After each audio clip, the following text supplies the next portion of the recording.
গত যে 20 বছর এটা ছিল একটা অন্ধকার যুগ, ঘন কালো মানে তমসাচ্ছন্ন অন্ধকার যুগ। এই অন্ধকারের ভেদ করে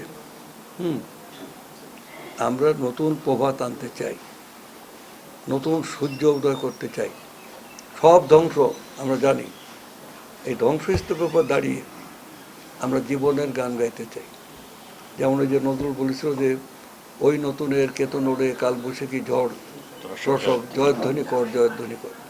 কালবৈশাখী ঝড়ে সব ভেঙে তছনছ হয়ে যাচ্ছে, তার বাদে কবি মানে ওই নতুনের কেতন দেখছি কবি মানে নজরুল ইসলাম বলেছিল। পাঠাগারমুখী করার ব্যাপারে আমাদের সব ব্যাপারে কিন্তু প্রধানমন্ত্রীর নির্দেশনা আছে। প্রধানমন্ত্রী কিন্তু মানে হেড অফ দ্য গভর্নমেন্ট। আমাদের পাঠাগারমুখী করার জন্যে আমরা তথ্য প্রযুক্তি, তারপরে আমাদের শিক্ষা মন্ত্রণালয়, তারপর আমাদের সংস্কৃতি বিষয়ক মন্ত্রণালয়, ক্রীড়া মন্ত্রণালয়, নানা ধরনের যৌথ কর্মসূচি আমাদের চলতে থাকবে। আমরা মানুষকে পাঠাগারমুখী করতে চাই এবং পাঠাগারের পরিবেশটাও মানে একটা নান্দনিক একটা ভালো পরিস্থিতি আনতে হবে। সেটা জেলা পরিষদ